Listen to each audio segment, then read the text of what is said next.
welcome to the show. I'm Vila Bianca. I'm Eric Murphy. This is Skeptic Generation. And we need to talk. Hi, Eric. Hey, V. How's your week? It has been wild in our personal lives. There's been stuff going on, but in the nation, it's been awful. Yeah. Yeah. Yeah, it's been a week for sure. I have been very happy to find a new hyperfixation. You have. It's been distracting and wonderful. I'd finally caved and got an Ancestry.com subscription. And you guys, I'm dreaming in trees, like at this point. Like it's bad.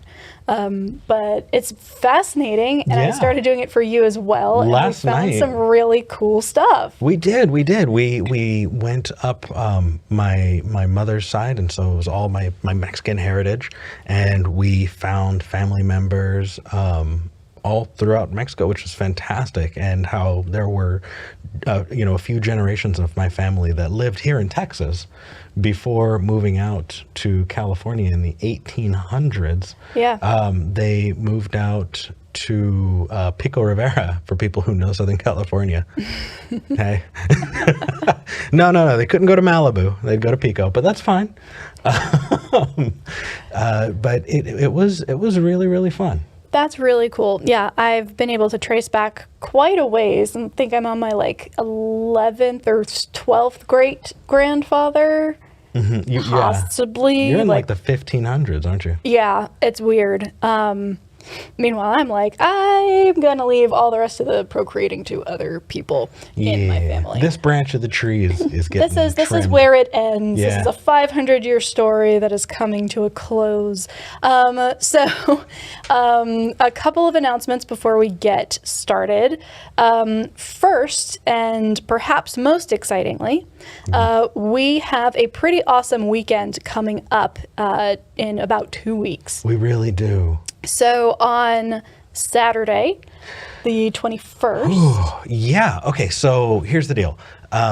We have been announcing that we were going to be putting, and we have put super chats and all of that towards our goals of getting a production computer and a producer, so that we can actually focus on hosting instead of trying to produce the entire, all this stuff live while we're also in front of the camera. Because of your generosity, we managed to get all of the things that we need to put this computer together. So we didn't get all bells and whistles, but we got what we need, and it's exciting, and we got parts that are coming in. It's gonna take over a week, which is why we're waiting. But on that weekend, what day is it? It's the 21st. We are going to be having a live stream. Yeah. With you actually putting this computer together. We are. And is it going to be just for patrons? I don't think so, although we probably are going to end up doing something like our 10,000 subscriber live stream, which is it will be up on the channel for a couple of weeks, and then it will be available to patrons afterwards. Okay. Yeah. So if you want to know what goes into building a production computer, and okay. And just listen to him geek out a lot. Oh, you have no idea what a nerd I am about this. Someone else listen to him geek out a lot, please. You're putting up. Oh my God, you actually are bringing the whole, okay. With this. Okay. Wow. Thing. Whoa. Hi. Careful. Okay, so I know it's not shiny, but it's ours. And I'm so happy. I'm excited because this is going to enable us to do a lot more with the show and with goals that we have moving forward that we're not able to get to. And so, okay, for those who are listening to the podcast, based on the kind of title Grunts. that is on here, plus the grunting. Oh, right.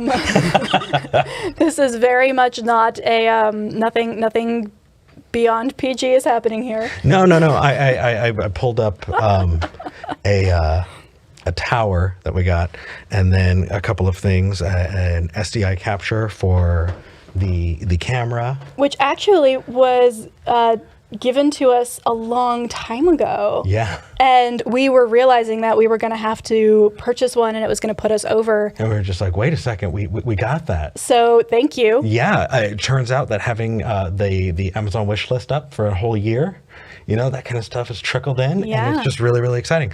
Operating system, RAM, it's so nice. This RAM caused us some issues too. It got delivered to the wrong address, so. To my old apartment several years ago, I needed to go and bug people. I had no idea. Yeah. It was a gated community and still is. And so needed to get like the front office involved and all of that, but picked it up.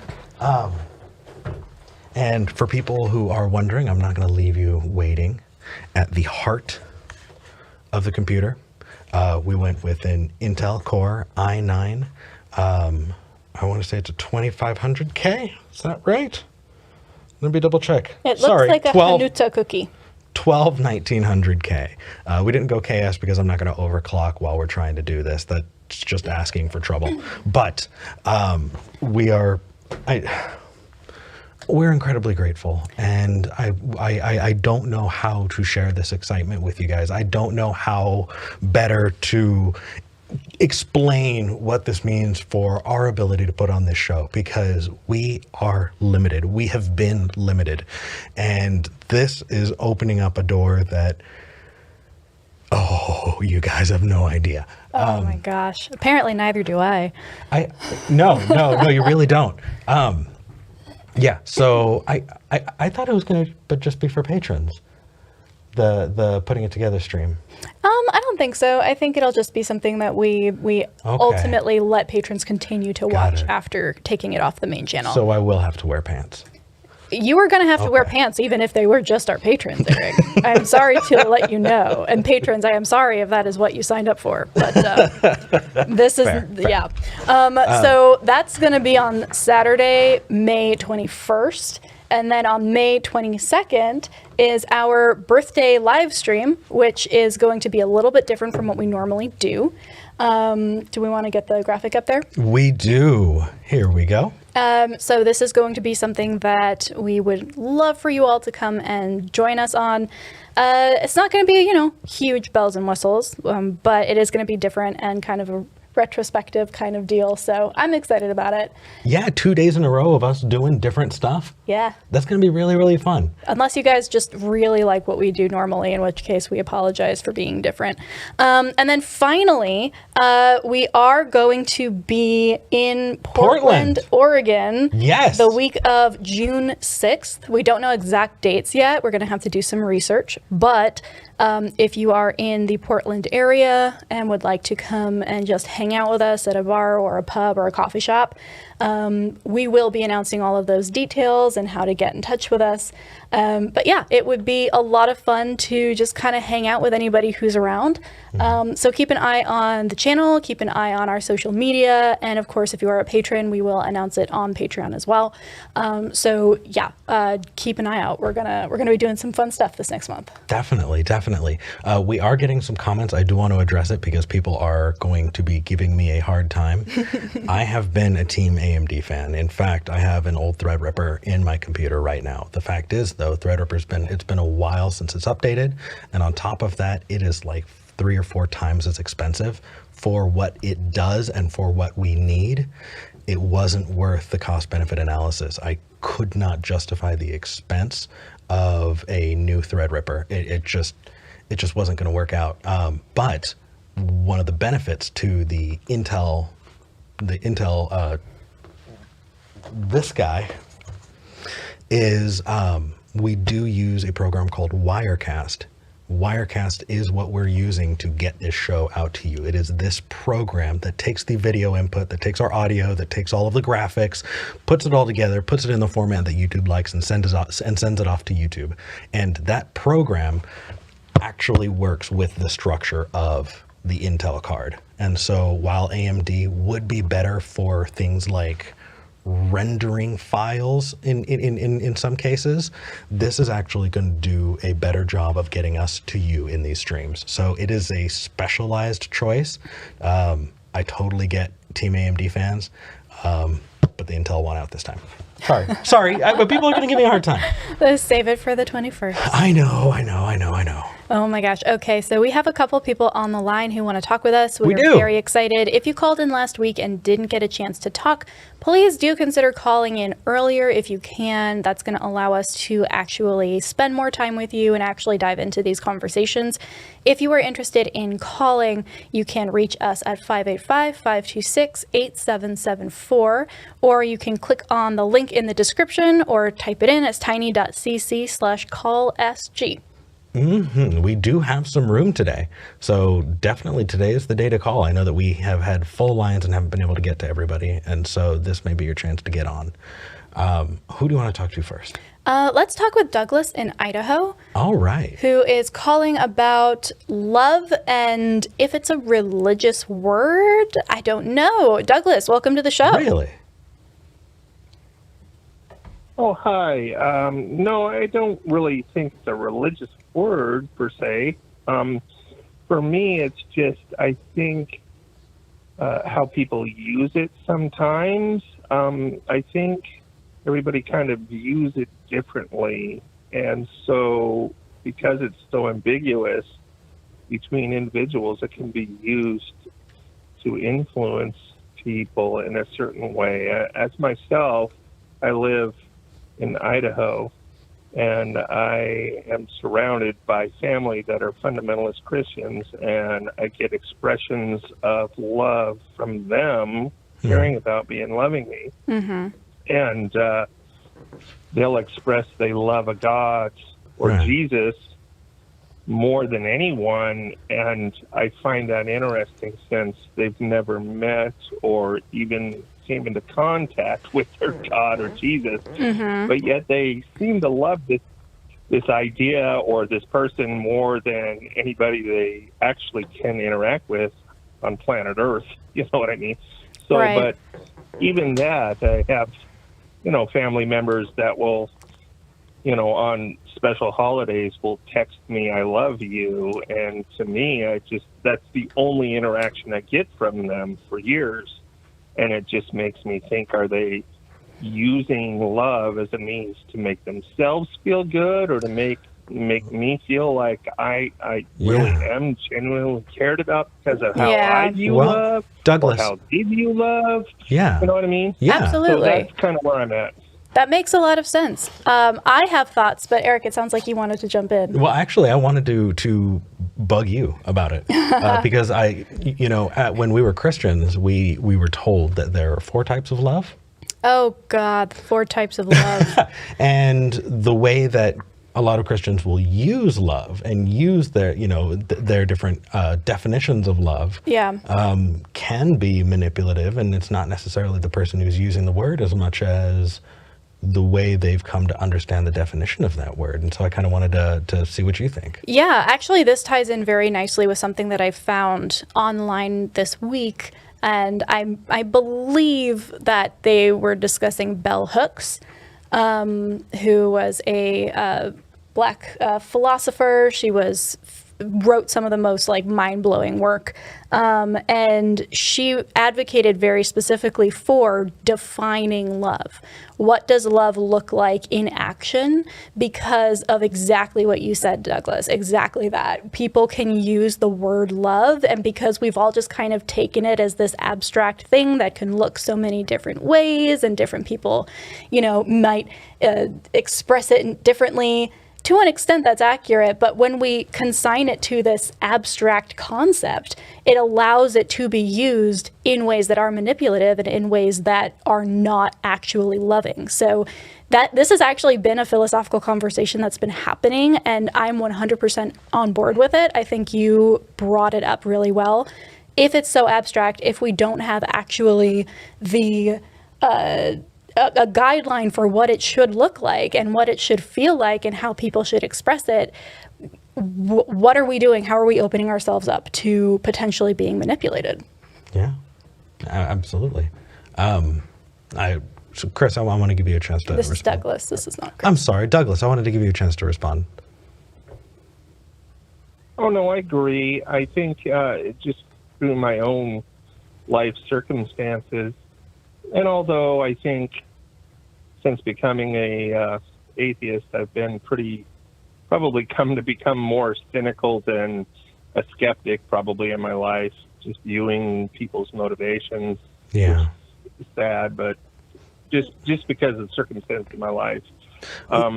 Yeah, when people express love towards me, I tend to go, well, what does that mean to you? Why, I mean, you say you love me, but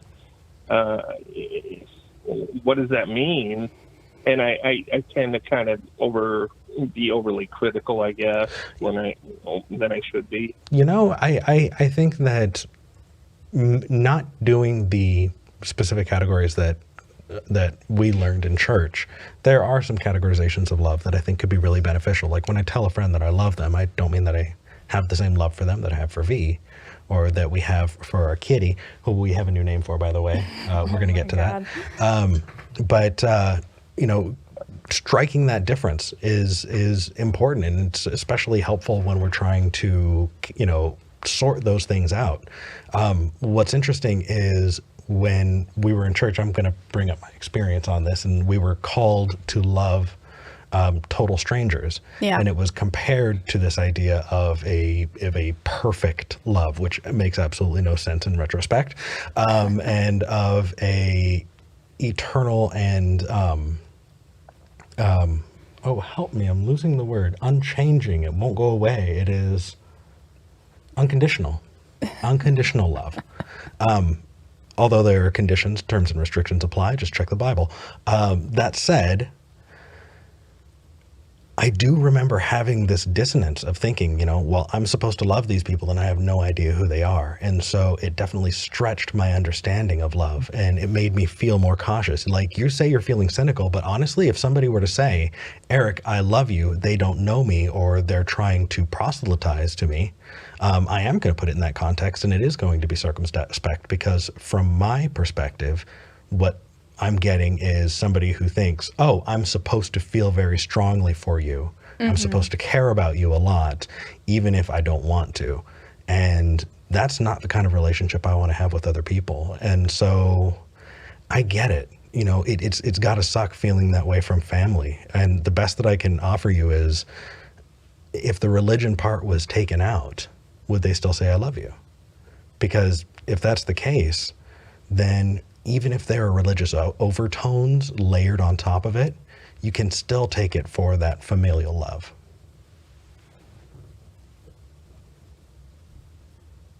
Oh, yeah, I agree. I think even to compound on what you were just saying, saying you love someone that you don't even know, from my religious experience throughout my years, I was taught that you were supposed to love people that even caused you harm, the whole agape love, where you give people love even though they don't deserve it.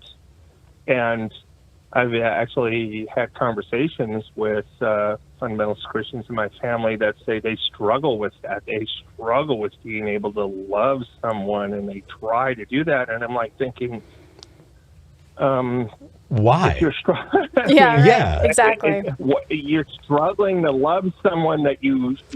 I mean, why are you loving someone that you really?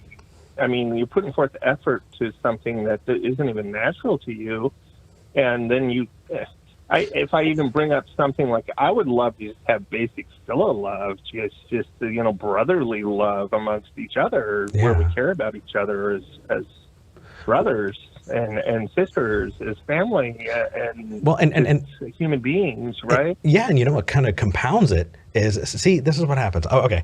What compounds it is this whole happy clappy idea of, really, this religion, it's all about love. It's all about spreading love for one another. And so when you and I and V, when we talk about, breaking this down, what buzzkills are we that we're, kicking out the one thing that the super progressive Christian is going to, bring out as their olive branch. And so I feel like it's a marketing mistake, to be honest. if we didn't use that specific word, if we didn't say love, or if when we talked about, caring about other people and wanting to see, society grow by taking a personal hand in it and taking some responsibility for making sure that the world that we live in is a better place, that humanist value, I feel like that's not incompatible with what a lot of Christians talk about when they talk about loving somebody who you have no idea who they are. It's just the love part. It's just, it's weird. It's weird. Yeah, Well, I agree. I think it should be more like genuine compassion and empathy for others. Yeah. yes. And just trying to understand their position in the world, because not everybody has gone through the experiences you have in life. No. Right? So, But then again, how do you bring that up, right? How do you bring that up? Because how many people are going to respond and go, well, you're just nitpicking. What I mean when I say love, this person is compassion and, all of that. So well, you can get slapped back with that. They're at a point. Sorry. I'm sorry. No, that's okay. I was just going to say, especially if you're at a point. Especially if you're at a point where you're just interested to get to know the person. Yeah. In the first place, you're just like, I don't really care to know you, but I got my own life. You're there. I'm here. That's fine. What's interesting? I agree, and what's funny is your call really kind of. It's the exception to the rule that I really appreciate. Usually when people call in and they want to say, oh, I want to talk to you about, the argument that I had on Facebook or my personal experience, it usually doesn't have the back and forth that we're looking for. But this conversation is one that I feel like a lot of people watching may look at it and go, oh my gosh, at least somebody understands me. Yeah. At least somebody, I can relate to this. And so I'm grateful for the opportunity to give people that chance to go, hey, you know what, you're not alone. Yeah, thank you so much for calling in, Douglas. Well, I appreciate that, because for the longest time I have felt alone. So if there's other people out there that feel that way, I'm glad that me talking about this would help them in the same way. It's just helping me to just go, wow, I've been living this way for over almost a decade, and it's like, wow, I just don't get it sometimes. So, totally. Thank you. I watch you guys. First of all, I want to say I've loved both. I've watched both you and V on all the way back to when you guys were with the ACA, and I've followed you here, and I just love how you guys are so honest with interlocutors here. We really I appreciate everything you do, and I love you both okay, so much. Okay. I don't know how thank you. All right, you're making Eric blush now. I'm turning too red. But thank you so much for calling genuinely. in. Well, so I don't love you, but I care about you. My expression of love to you is not cynical. It's because of what you brought to me in my life. So I just want you to just know that the love is because of what you've given to me in my life. So thank you. Thank you, Douglas. Thank you so much for calling in. All right. All right. Bye-bye. Bye. I wouldn't use the word love simply because of the conversation we just had, but the sentiment is incredibly sweet and jeez. I'm getting red in the face here. I'm going to match my shirt. Oh my gosh. Yeah, and I do also want to bring one other thing up before we move on to the next caller, which is I am guilty also of being the person to text people on birthdays or holidays and be like, oh, hey, by the way, I love you. And that's not necessarily the same kind of love that probably would be most useful or nice, but also it is actually a function of my ADHD. Yeah. Because there is this awesome thing that happens with the brain with some people who have ADHD, which is the object permanence concept, the same reason like you can put a sticky note on the wall and then completely forget about it or like forget where you put your keys. And it applies to people too, often. And so if they're not there, you're not actively thinking about them or missing them in the same way, but also the relationship in your brain hasn't degraded at all. No, it's just kind of frozen in carbonite. It's just... Right. It's like, oh, yeah, that person. I have no idea when the last time was that I talked to them, but I really want to talk to them. And you'll just give them a call, and it'll be weird And it will sound jarring to people, honestly. A lot of the time it's like, well, why do you only reach out on birthdays? Because it's the only time you're on my pop calendar. up on my Facebook. Right, exactly. But that is also something to take into consideration, especially if you are somebody on the other end of that and wondering why somebody doesn't reach out as much. Yeah, absolutely. That's really kind. And also for people who may feel weirded out, create another category, one that says, hey, other people use love to mean I care about you very much. And that works. Yeah. Okay. Who are we talking to next? All right. So it looks like Jay, Jesus Loves You, is back. Oh, okay. I need to fill that out in our notes. We're bringing this love train farther along. Yeah. Let's just add question marks. Jay, welcome to the show. Welcome back. Oh, thank you for having me. I very appreciate it. Thank you so much. Appreciate you. I just wanted to... Missouri, right? Yes, sir. Yes, sir. Okay. Abbreviation for Missouri is MS, correct? It's what is it? I know, right? MO. Sorry. Is MO? Oh, God, I messed it up. MO. I was hoping you'd help me out here. Okay, I'm gonna fix that right now. Okay, sorry about that. Wow. All right, Jay. You want to call in because you're saying atheists don't know what love is without God. I agree 100%. Ooh. God has unconditional love for people, and unless you know the Creator and His unconditional love, how could you know what true love is if you don't know the person who designed the computer and he knows the programming? Sure. Yeah, I understand. Sure. Atheists, it's hard for atheists to love just anybody, but Well, me, Jay, I can love a Jay. baby that's unborn. You know what I mean? No, Jay, hold on just a second. We've got a couple things to talk about. Number one, can you step outside of yourself for just a second and see how hurtful a comment like that would be? No, sir. I'm always me. I cannot step outside of myself because I'm me. I'm not you. That Jay. explains a lot. Jay, if you listened to the rest of that sentence, you would have got what I meant. What I'm saying is, can you consider just how hurtful that comment is? Before we even dive into what the use is, can you see where that would cause barriers to come up in a conversation with people? Yeah, well, truth hurts feelings. I'm going to tell you that, Jay, that Jay, there's the no, truth, no. no matter how you feel. Okay, so then let's Very talk. simple. Okay, then let's talk about the truth. Do gonna you have hurt your access to feelings. my brain, Jay? Do I have access to your brain? Yeah. No, but God does. Jay, you're not God, are you? Go ahead. Are you God? Are you I'm not Jesus God, fucking you're right. Christ, Jay?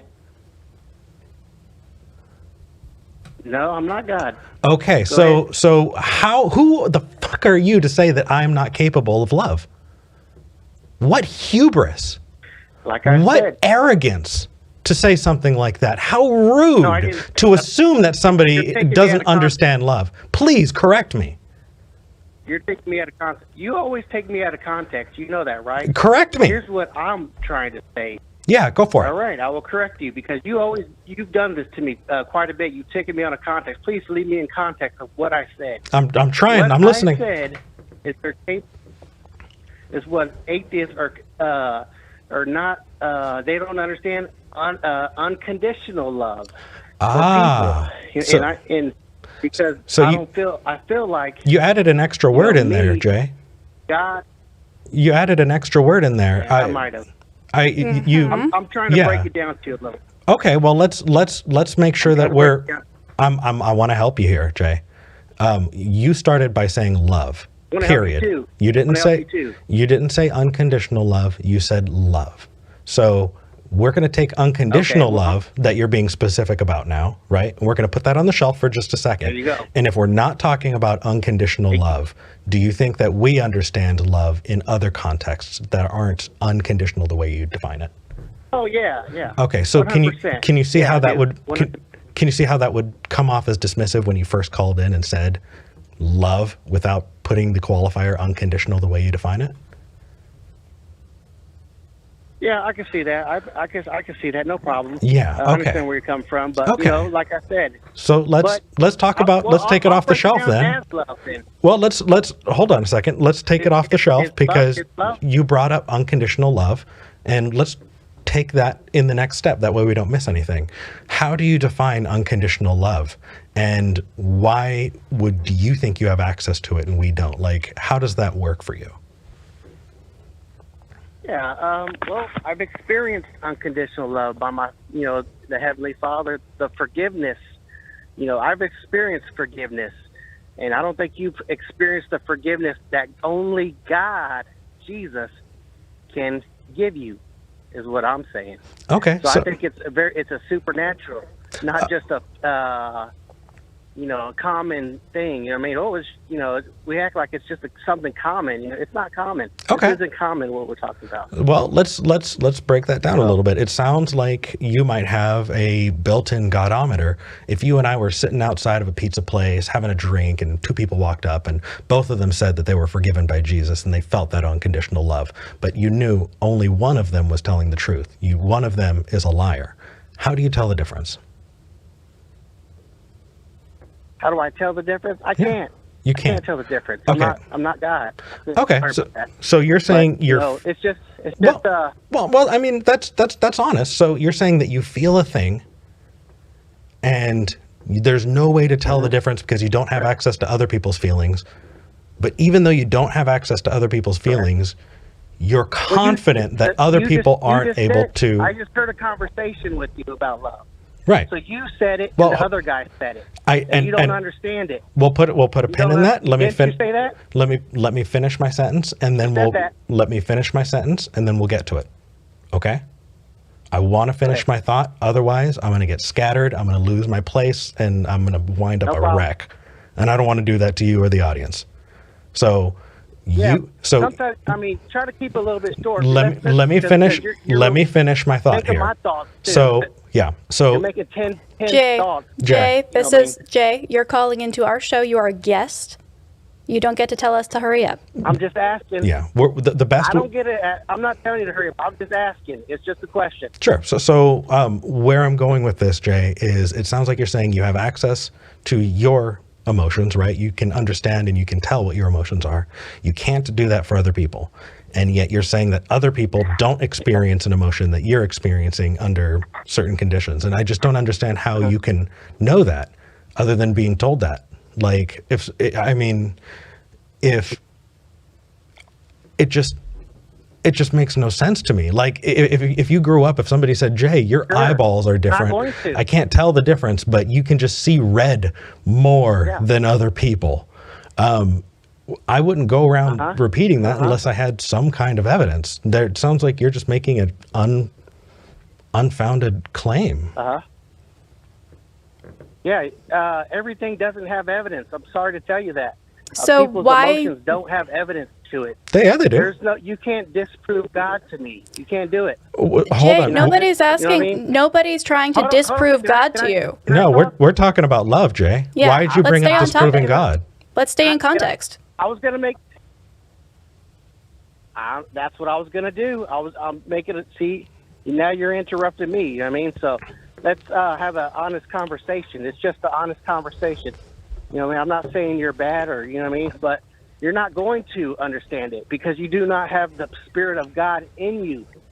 You're not going to understand how a living baby in the womb. Okay, Jay, we're not talking about that. You're not on topic. Talk about unconditional love or hang up. That's the same talk. That is the love for the baby.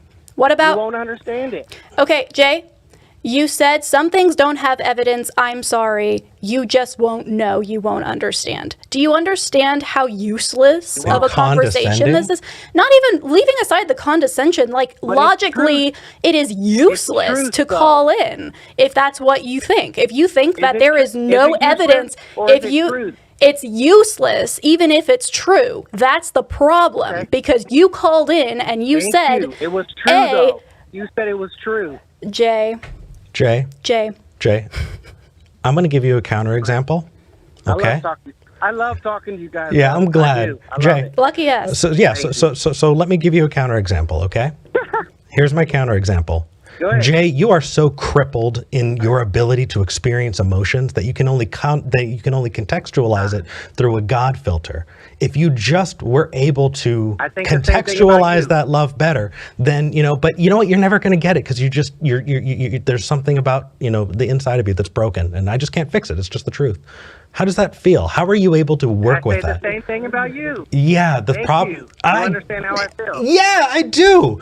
That example is to point out what a condescending asshole does. Not like Jay, the fact that Why do you have to call me names though?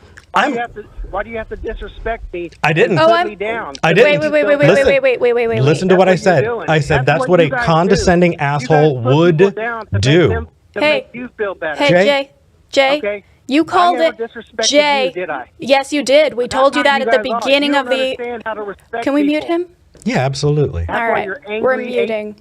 All right, Jay, you're muted now. That was beautifully timed, by the way. Angry mute. Yeah. Jay, listen to me. You are not hung up on yet. We are going to give you a chance to respond. But listen to me. We told you right at the beginning of your call that your question, which apparently is both unfalsifiable, that you admit, and also something we don't even have the ability to understand, so why, was disrespectful to us. We explicitly told you that that was disrespectful and that was something that you shouldn't say. And you brushed it off. And Eric was very kind and considerate and tried to reach you in that middle ground. And now you're upset that we are being disrespectful by making an example of a third party who might be an arrogant asshole? Yeah. So to be clear, the difference between us on that one is you said a thing about us personally. I said that's what an arrogant asshole would do. Jay, I think you're capable of not being an arrogant asshole. I'm pointing that out. You are nicer than I am. I'm pointing that out because I want you to not take the shitty path. And the fact that you would identify that as, hey, this is me. If that's the case, this is a call for you to do better. All right, we're going to unmute you. Can we move past this? What was disrespectful to you? What was disrespectful to you? Tell me that. V, I've been talking this whole call. Do you want to pick this up? Sure. So here's the thing, Jay. Yeah, V, I like talking to V. Yeah. Me too. Let's imagine a scenario where I call in and I tell you that something you I just find. asked you a question. What? Okay, fine. I will be more direct. You told me that I have an inability to experience an emotion because I do not have access to the magical things that you do. And the stereotype of the angry atheist, which you were throwing out there a second ago, is deeply rooted in that assumption that atheists are somehow emotionally or morally have some kind of detriment. And so telling me that is essentially saying that you think that I am somehow lesser than you. No, ma'am. What I was sort of joking around when I said angry atheist. Okay. Because he called me a name, so I was sort of digging back. But it's like this. I know how to do electrical. Maybe you do, maybe you don't. But if you don't know how to do this electrical, there's a capability and there's a book that will teach you. Very simple. But, I just want you to understand, the Kama Sutra? did I say that? I said, I don't know what I said. But anyways. But, sorry. Hey, either sometimes you'll get it and sometimes we won't. You know what I mean? Things I don't know. Well, so, and here's the thing, Jay. I think being an electrician is a wonderful example. Right. I do know how to do a good amount of electrical. The problem is, because I know how to install a ceiling light and a switch, I am much more likely to overestimate what I know and get really, really hurt. And so making sure, especially when you think you know a bit, making sure that you don't act like you know a lot. And I think that is actually applicable there.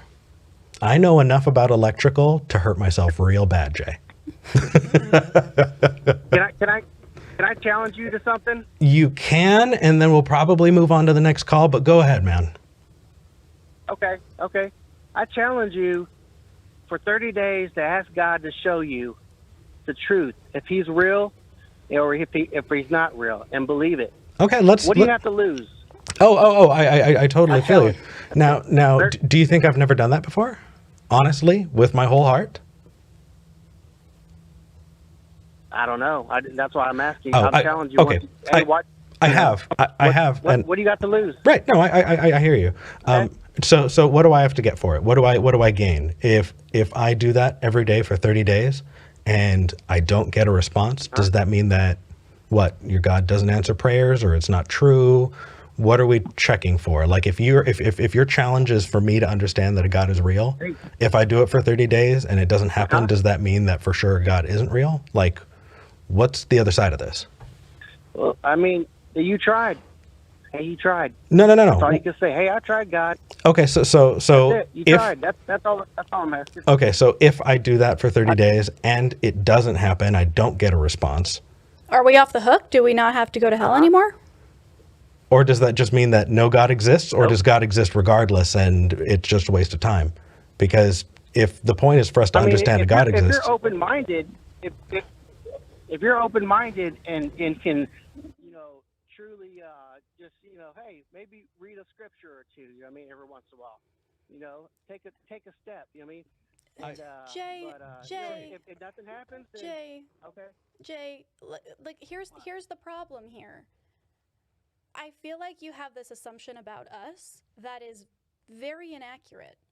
I grew up as a Christian, and this 30-day test that you're proposing sounds like a cakewalk in comparison to the years of searching and pleading and asking while I believed for God to show himself to me. Going to a Bible college. So why on earth do you think that you calling in and saying, just do it for 30 days, has any bearing on my actual lived experience of doing that for years, across countries, in every denomination of church I could find, taking class.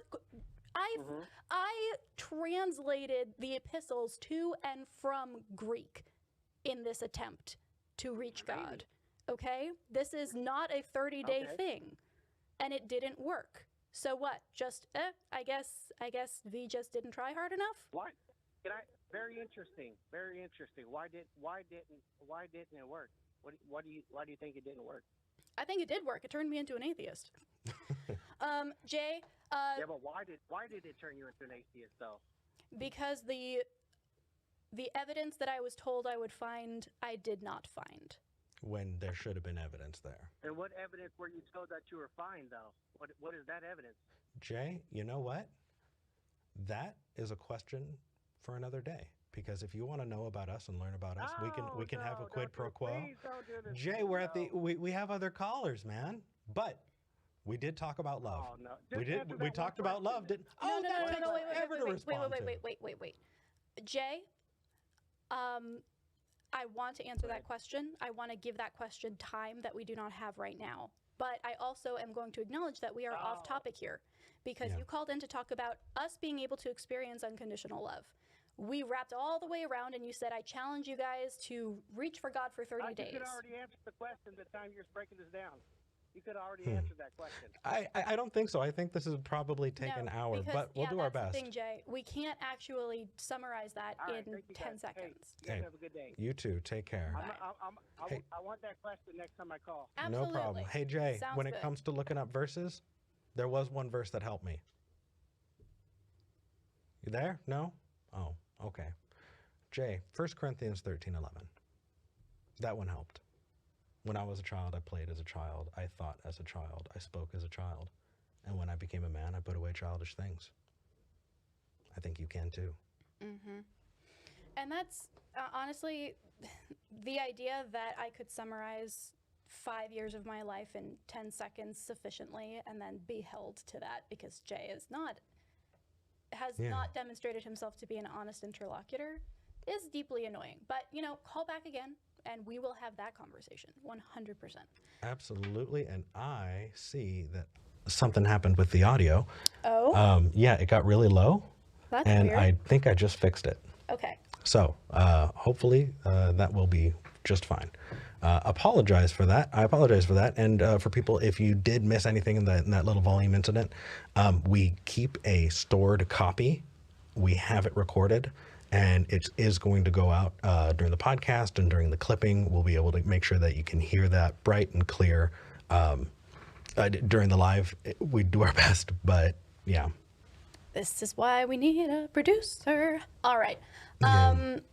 Let's take Levi in Colorado. Ooh, okay. Let me find Levi. There we go.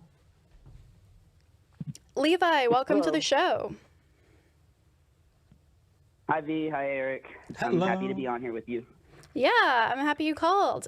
You're asking about the Church of Prismatic Light, which, if you weren't here last week, we actually talked a little bit about that in our intro.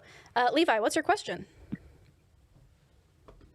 Well, I'm struggling, and I know that you decided to become a member, and I just wanted to get your perspective on this.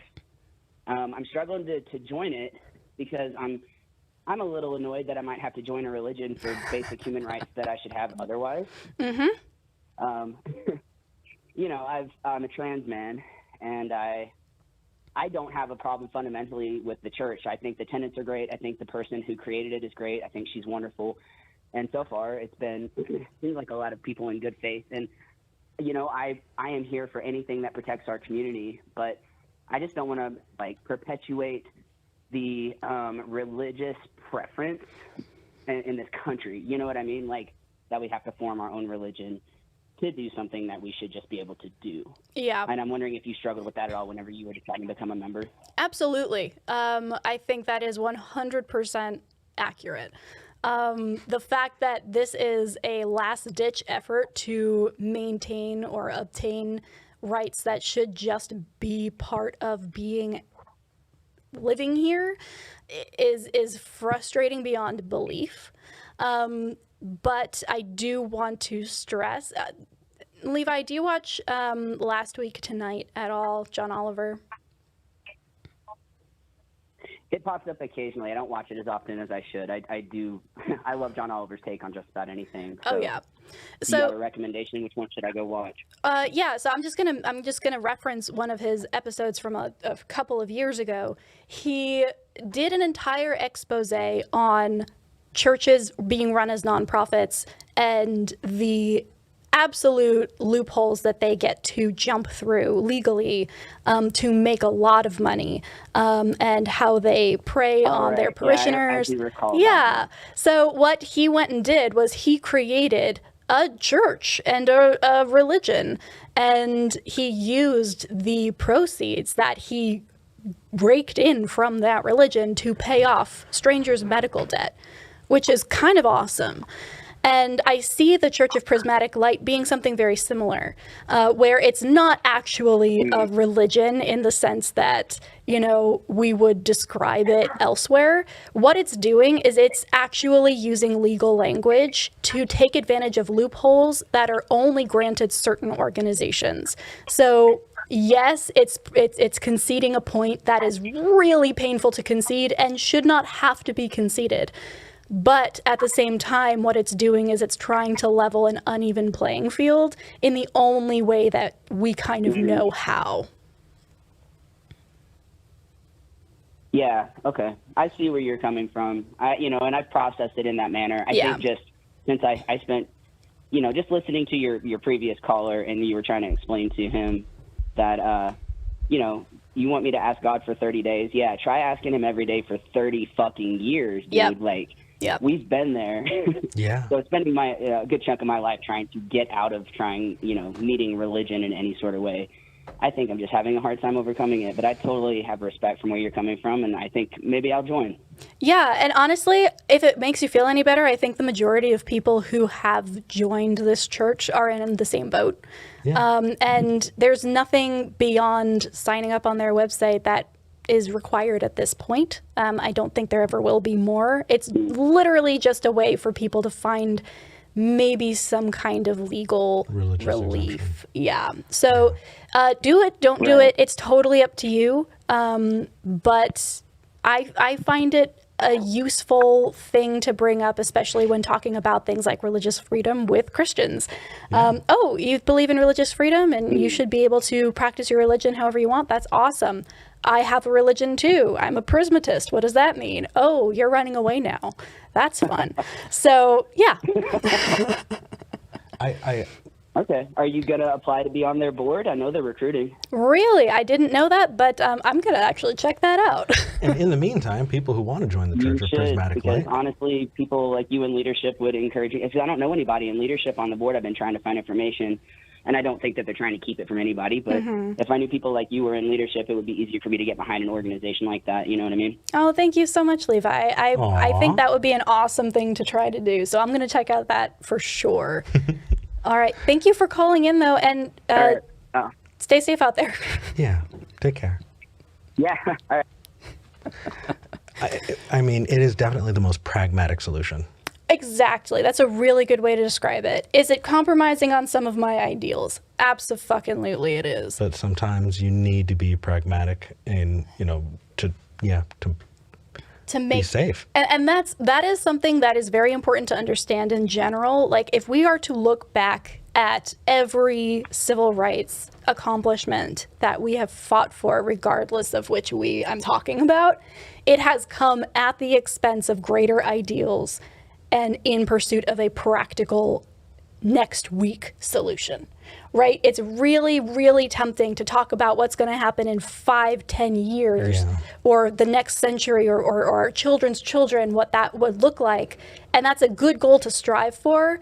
But if you're not thinking about what's going to happen next week and how do we protect people right now, then we're never going to get out there to where we want to be. So in my head, this is just one of those things. Agreed. On a much smaller note, if y'all do join the Church of Prismatic Light, I think it would be hilarious if you told them that Skeptic Generation sent you. For some reason, that makes me chuckle. Anyway, who are we talking to next? Chris has been on the line for a while. Let's talk to Chris in Connecticut. Sounds good. Chris, welcome to the show. You want to talk about when having civil conversations become harmful, and I'm here for it. Chris? Yeah, hi. Thanks for having me on.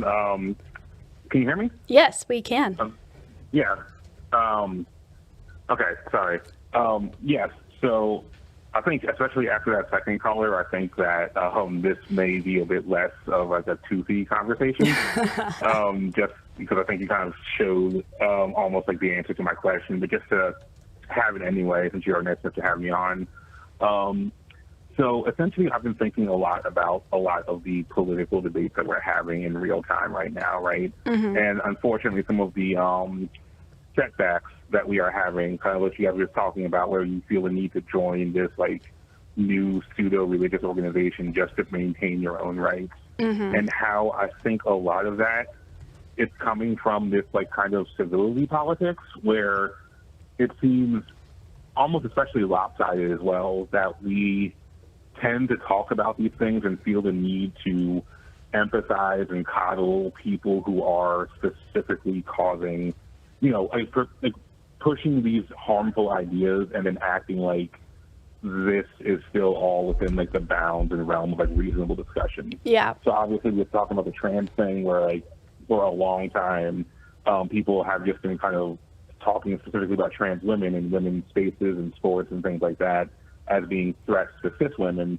I remember when I was first kind of leaving my faith around like 2013 or 14 or so, and some prominent atheist communicators were making statements like, "Oh, like I just lament the fact that we can't have civil discussions about whether, racial profiling and things like that are potentially good things." This was happening during, the whole like New York City's like stop and frisk thing. Yep. So as a black person, that definitely not, I take very kindly to that.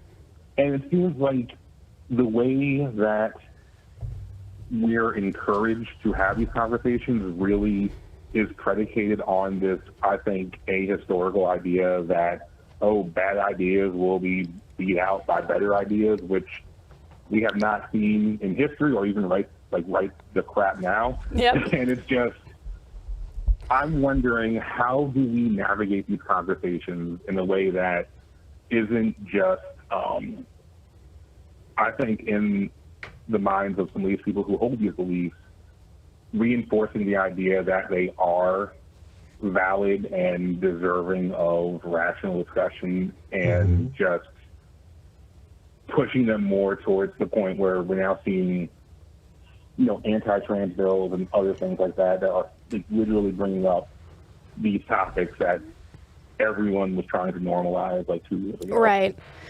Yeah, honestly, Chris, this is such a big conversation, and I could talk about this for like 4 hours. What I do want to bring up is you are absolutely right. Civility politics is a very effective way of kind of implementing a chilling effect, right? And policing other people's emotional reactions to reactions that are fully reasonable to have. And the way that they do this, the way that they get away with this a lot of the time, and I've tried to do my best to kind of break this down for myself, is they require on the front end, unless we are actively calling for somebody's harm, then we are not being bigots, transphobes, racists, what have you, right? Like, we have to actively be saying, hello, my name is X and I am a transphobe, in order to be considered one. But then on the back end, they validate each other's dog whistles to the point where they understand that everything that they're saying is a dog whistle with a deeper meaning. But those dog whistles are so slippery that they can act for the general public like the other person is overreacting, right? I just think that sex and gender, I just think that sex is real, right? I think biology is real. Like, for the person who is saying that, they are, to the public, saying something very reasonable. So when people understand that dog whistle and react to that in the way that they should, which is, okay, I understand that what this is a dog whistle against trans people, and you are trying to actively, advocate for our harm. Oh, I'm just saying biology is real. Look at these people who like don't think biology is real. Why are they so upset, right? So it's that dog whistling slipperiness that really helps that civility politics come into play. And for me, the thing I found is most effective, and we saw it on the call with Jay, is to directly address why something is harmful by referencing what that dog whistle is actually saying and how it ties in, right? And call it out, yeah. Right. So you tell me I can't love because I'm an atheist. That's disrespectful. Oh, why? Well, because, and this is something both of us understand, the idea that atheists are somehow morally or ethically deficient is a key reason why they are discriminated against and why they are feared and why they are stigmatized. So to validate that, even with a simple sentence like, you don't understand unconditional love, is to evoke all of that baggage. And if you didn't mean to do that, cool, we can talk about it. But more often than not, you do. So really, not being afraid to dive right in and call out a dog whistle, not just saying this is a dog whistle, but also saying, hey, here is what this means historically. Here's how people use it. Here's what it's inferring. That's what I have a problem with. Not how you're phrasing it at the top, all that deep shit at the bottom. And really what's frustrating is that is so much work to do. And yes. What people will do online is they'll look at that and go, well, shit, that's not my job. I'm just going to jump to the end because I already know what the story is and call you out and call you a piece of shit. And it's like, whoa, okay. So that's when you get called overreacted. Do you know what sea lioning is? What is? Sea lioning? No, I've never heard that. You should look it up. It originates with a comic. It's just an asshole sea lion that just wants to have the conversation. And the way it gets put is it perfectly describes the kind of method and format that a lot of those take. Right. Why are you so mad? I'm just asking a question. And they're like in the bed with you or like at your dinner table, like, but I want to talk about this thing. Forcing themselves in your house, right? Yeah. I wish that we would use that more often, because what a wonderful way to describe it. If somebody did that, I'd love to be like, you're sea lining. Yeah. Yeah. Chris, what are your thoughts? I know we just did a lot of talking. So definitely those are a lot of things that I've tried in the past. I've never heard of sea lining before, but I think that's definitely something I will look into. I think my frustration is even when you do kind of all these things and try to break it down, I think, like, even more so than the people who are potentially pushing for harmful things, I think what I was kind of thinking about with this call was actually more people who kind of posture themselves as allies, right? Who really give into this civility politics and this sort of like, oh, I'm just asking questions type of framing. Because especially I think in the atheist larger community, we're still, I mean, starting to, but definitely when I lost my faith, there was a lot of kind of, as much as I hate this word, scientism, where it's like, as real as that statement can be, where people kind of try to think, oh, I dropped faith, I dropped religion, therefore I am a purely logical robot, and the only things that exist are just like logic and science. Right. Like anything that's you, like sociology doesn't exist. Like that kind of thing, where when you try to explain things like what the hell is a dog whistle, how is you saying this thing that sure is designed on the surface to not be an issue, is really creating a lot of these deeper sorts of resentments and other things, right? Yeah. And you can go through explain all that, and then they look at you like you're freaking insane because, like, no, you're reading too much into it. I'm literally just saying blah blah blah. And you know what? It's even more like it's even more intricate and complicated in our niche. You know, if you look in this specific, you know, in atheist communities, right, especially on the intellectual dark web, those kinds of folks. Oh God. Well, here's the thing: is you have people who come out of you have people who've come out of religion, and they want to ask questions. You know, I want to ask, what is faith? And you know, you get shut down, and you're like, oh, you don't want to talk about it because you don't have a good answer. And so you get used to this, and you set it up as kind of an alarm bell in your head that anytime somebody acts that way, they're trying to hide something, and so it triggers them. It is triggering because they don't understand that there's other motivation here, right? The motivation for somebody who's religious, who is not wanting to talk about faith, is they don't have good answers. The reason why it winds up getting shut down or somebody jumps to the end of it on these kinds of conversations is because you are implicitly dehumanizing another group.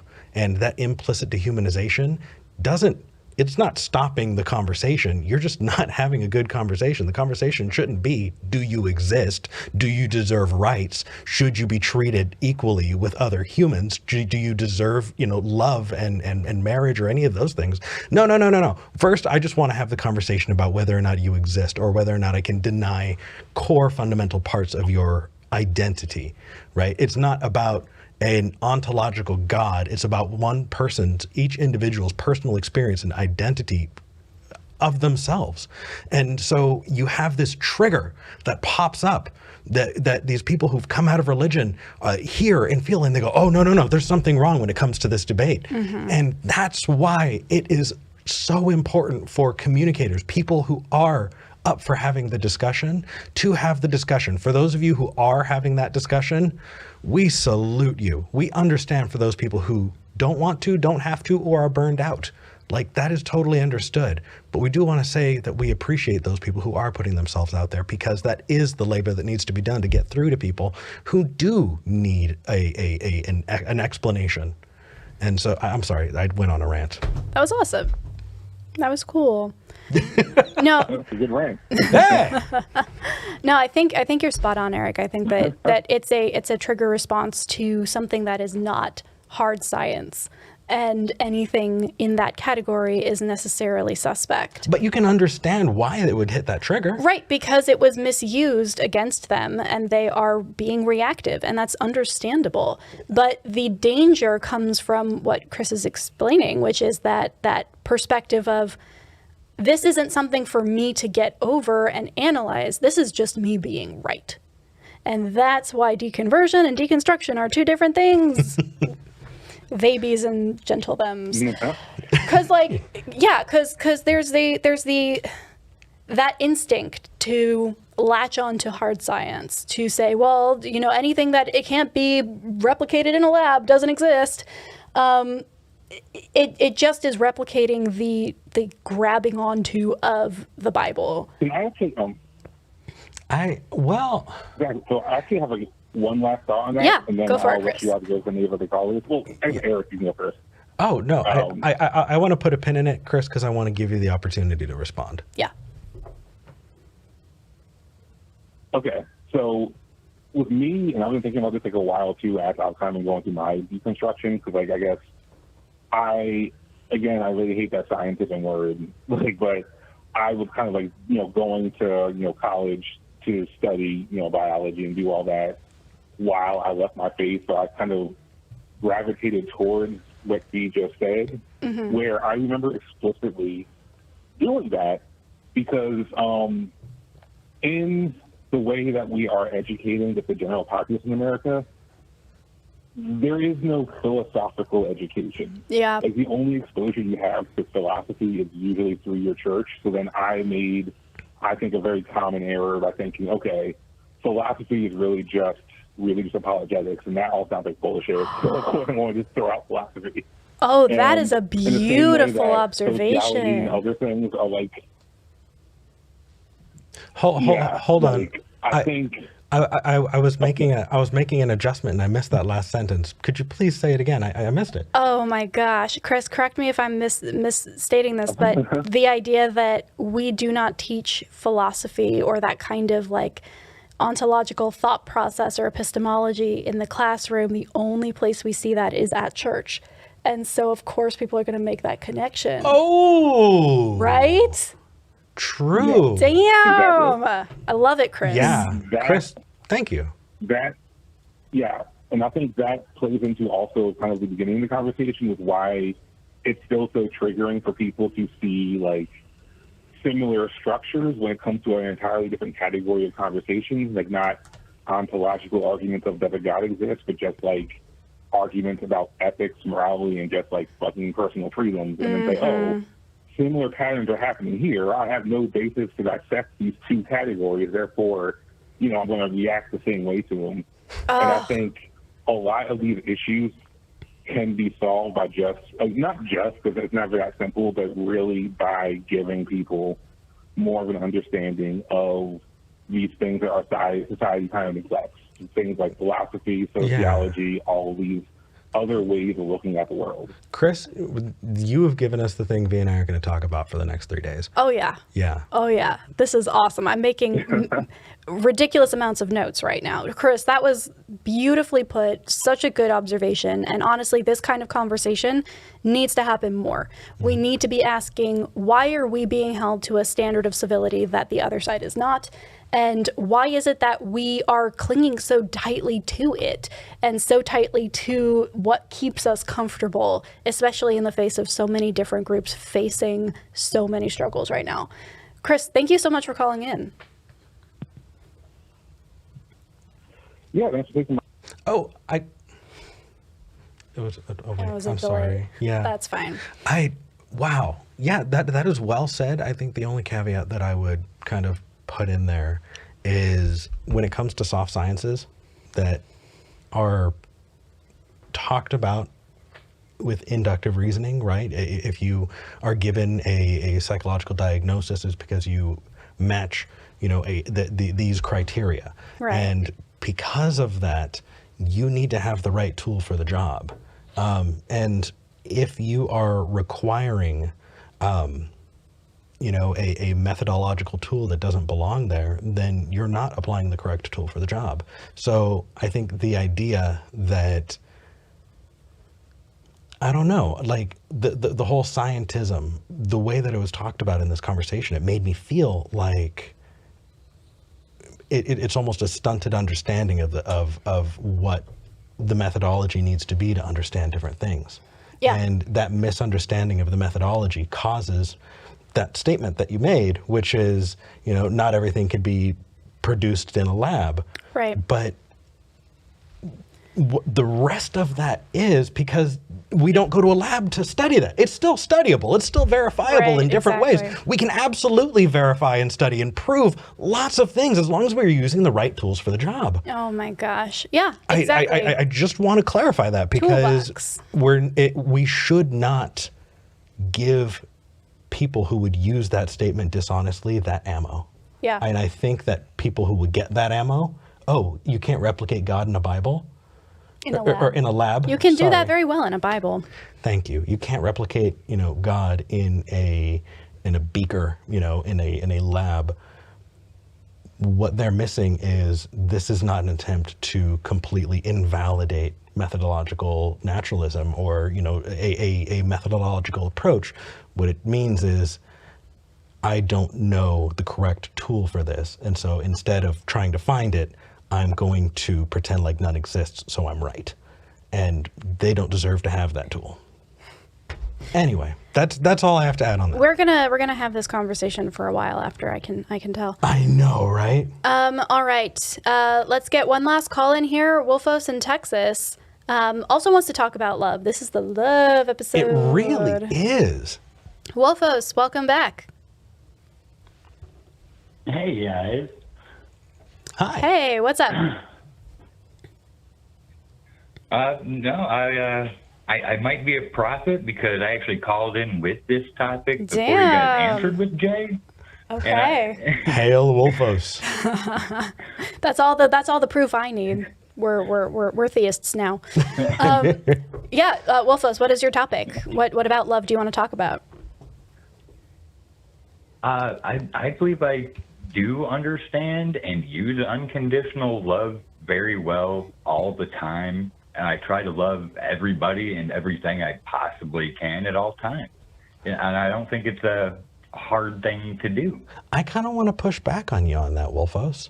So let's say you decide let's say you want to love a person unconditionally. And so that means there is no condition that nothing's going to happen that's going to cause you to not love that person anymore. I feel like loving somebody, there is a responsibility. And if that person does not deserve that, if that person is out to hurt you, you have every right not to love that. You can fall out of love. I feel like unconditional love, the way that it's talked about there, puts an onus on you to forgive people who maybe don't deserve forgiveness. If somebody were to hurt you badly, if somebody were to make your life miserable and you've decided that you're going to love that person unconditionally, they don't deserve that love. And so I feel like the idea that we would have expectations for people not to hurt us, or hope that people aren't going to hurt us. This idea, if you can't love unconditionally, then there's something wrong with it. No, V, I love you. If you became a different person, an entirely different person, someone who I had absolutely nothing in common with, who I had no hope of growing with, and who I was not going to grow, or I was not going to help you, you were not going to help me, I imagine we would fall out of love. Mm-hmm. And the best thing for us would be to separate. I hope that never happens. But looking at that, I feel like that is just more realistic. But for some reason, the idea that it's wrong kills me. And so are you taking on this idea that unconditional love is somehow virtuous? Absolutely not. Okay. But I do believe that I do believe that I have unconditional love for my children, my wife, my pets, myself, and at least close friends, where they could do almost anything to where they wouldn't drop out of that form of love that I'm holding for them. I think love is on more of a spectrum. Ooh, so maybe are you saying that you're pointing out the asterisk that nobody's paying attention to? That when you say unconditional love, there is an asterisk, and that is that you deserve happiness and wellness in your life, and that's not going to, that unconditional love is not going to impede that. I like that. Does unconditional love always have that asterisk? Should it always have that asterisk? I believe it's always had that asterisk, Yeah. by definition of itself. Love can go all the way down to loving our planet, loving the fact that we exist. I mean, I get that. That's very poetic. What I'm thinking of is, you know, dealing with family members who you're supposed to love unconditionally, who have absolutely destroyed their relationship with you. You know, those are the experiences where I've bounced up against unconditional love and gone, you know what? I have a little story that relates to. Oh, sorry, go ahead. No, that's okay. Go ahead. Yeah, I have a pretty short story. My brother and I are half brothers, raised by my mother.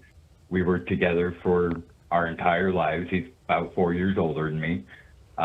Yeah, sure, he was a big brother. He did big brother things, and it was pretty bad, but I still loved him anyway, and we held that forever. Sure. Now, up until about a year ago, we were able to hold that very well. And he got something in his head that he thought I was cheating on my wife. He didn't address me about it or anything. He came into my work and assaulted me more than once. It was 2 days in a row. He came in directly at night, in the middle of the night, with nobody around. Jeez. And he was arrested. He's in jail, and that's what I mean. He's serving what he deserves for assault and battery in a public place against somebody he knows. But I still love him. Like, there's nothing that's going to stop me from at least holding some sort of connection to anybody I've ever met. I wish the best for them, and if they needed anything, they should know that they could come to me no matter what, even him. You know, Yeah. that says a lot about you, but I do want to push back because I think there are a lot of people who the best decision they've ever made is cutting family members out of their lives who were awful. But I think that there's something that we need to parse here, which is you can love somebody and cut them out of your life at the same time. Oh, you're right. You could. I never Absolutely. stopped loving my dad in the way that I could after he was an abusive asshole and we ran away. I never reached out to him again, and then he unalived himself. So that was that. But like, I would still say, yeah, on some level, I loved my dad. Same with lots of friends, and I have something to add to that right there. I don't know. My father wasn't a. Go ahead, Wolfos. I didn't mean to interrupt you. Oh, yeah. Well, related to V's story, my father was an abusive alcoholic who my mother ran away from when I was about 2 years old, and they got a divorce, and he had visitation rights that he never really appealed to, and by about 8 years old, I decided to stop going with him. He never fought about it or anything, so he never brought it up. He remarried, had whatever. They got divorced because he was an abusive alcoholic. He's still alive today. And I still hold some love for him. Regardless of what he does, I believe he can change. And if he can change, that's the better for him and everybody around him. But I still hold that little bit of hope for him. Yes, and would you agree that he does not deserve to have a relationship with you? That is on you. That is on you, and whether or not you decide to have a relationship with that person, whether if they changed or not, there's not an onus on you. That's all I'm trying to point out. You know what I mean? I would not, just because somebody changed doesn't mean that they deserve a spot in your life. Mm-hmm. And I just want to be super, super clear about that, because I would never want to even unintentionally communicate that to people. Yeah, there's a difference between saying, I personally can experience love for people that have hurt me in some way. And saying, if you do not experience that, then you are somehow not as good as me, right? So I think that's also the underlying thing here. Wolfos, I love that you can experience that. And I think that honestly, it's almost easier to be able to fall back to that, even in the face of harm or abuse, as long as you're taking care of yourself and getting yourself out and safe. But I don't think that Wolfos would say, and I Oh, certainly yes. wouldn't, that if somebody else was not experiencing this, that was somehow a flaw. It's just how things are, how our brains work. Absolutely true. not. Yeah. I think that And might. I'm sure I went through that. Yeah, That maybe. exact phase, I'm sure I went through. I think that might just be me projecting. I've got my own baggage I'm bringing to the table. Honestly, I think I'm trying to make you pay for it. Sorry about that, Wolfos. The biggest problem here that I'm seeing across all of these calls about love is that we only have one fucking word for it. And that is the problem. There is a vast difference in the emotion I feel towards my planet or the trees around me while I'm hiking and my cat or my fiance. But I am stuck calling both of those love. So on the one hand, yes, everybody loves everything because that is unfortunately the only word we've got. And on the other hand, that deep unconditional feeling of love that you have for your children, for your wife, for your pets is very different and very exclusive. So I think it's just when we mix those up and assume that other people are requiring us to feel that deep, unconditional, exclusive kind of love with strangers or with a god or with somebody who has hurt us. So it's always worth just breaking that down and, doing a little bit of a bash to the English language, which is terribly poor. But Wolfos, we are at time. Thank you so much for calling in and for sharing your story. Yeah. Absolutely. I just wanted to say that I liked how you guys described the difference between deconstruction and deconversion, because my deconversion happened during my deconstruction. Mm-hmm. Yep, that's often how it happens. It's not one after the other. They happen simultaneously. Yeah. All right. Thank you so much for calling in. Bye. This has given me a lot to think about, and that call really wrapped all of it up in a bow. You did a really good job. Oh, thank you. Just I've only been doing all this together. for like 3 years. Let me compliment you. I'm trying to be. That was really good. Yeah. Yeah. I liked this episode. It was The love episode. Someone was like, Eric shows us his parts, the love episode. What is this? Yeah, right? What is happening? I also, before we start reading super chats, I just want to thank everybody for hanging in when we had those audio issues. Really appreciate it. Yeah, thank you so much, you guys. We are going to be going to Discord after this and hopping in our Discord and saying hi to people for a little bit. So if you want to come in and say hi to us, please do so. Information is in the description. We hope to see you there. Let's read some super chats first, though. Sounds perfect. Viper Zang sends $6.90 and says, can you put the pantsless stream on the SkepGen OnlyFans? Don't tempt me. If SkepGen has an OnlyFans, the first and only thing you're getting for a while is Eric Footcam. As we've established. So slowly pouring maple syrup onto my foot. I swear I want that so badly, just to have as a GIF. Oh, that's horrendous. I know, I and don't it's have amazing. nice feet. Lucas Black sends $5 and says, there's nothing like a new rig. Let your geek flag fly. Thank you so much. Just because we got those pieces doesn't mean that we're not going to be continuing to put that towards our producer and our stuff. We do have things to get. Just thank you. We'll make sure that we put that towards the rig. Viper Zing sent another $5 and says, if you admit you like to talk to V, you're probably either a decent person or a masochist. Oh, that was in the... That's funny. Yeah. Yeah. Moldred sent $10. Thank you, Moldred, and says, be true in love. This you must do unless your love is false to you. These 8 words, the read fulfill, and ye harm none, do what you will. Mm-hmm. I can agree with that. I butchered every part of that. In retrospect, I probably should have been the one to read that one. Let me try. Go for it. Be true in love, this you must do, unless your love is false to you. These 8 words the read fulfill, and ye harm none, do what ye will. Beautiful. Mm-hmm. Levi Teach sent $2 and says, I joined! Yay! Can't wait to see if you join the board. Oh, cool! Oh, yay, good. Levi joined. I will keep you guys updated. That's awesome. Yeah, this has been This has been good. This has been a good episode. Thank you so much for joining us. Remember, in 2 weeks, we are going to be doing a double whammy live stream. Birthday. And then on the week of June 6th, we are going to be in Portland. We are going to keep you guys updated in terms of when and where. We don't know yet. Because when we get there, we want to meet you. Yeah. We want to put something together. Absolutely. If you like the show and like what we do, please consider subscribing, liking this, sharing it out, or you can support us on Patreon. You can also tip us as a one-time donation. All of those links are on the screen and also in the description.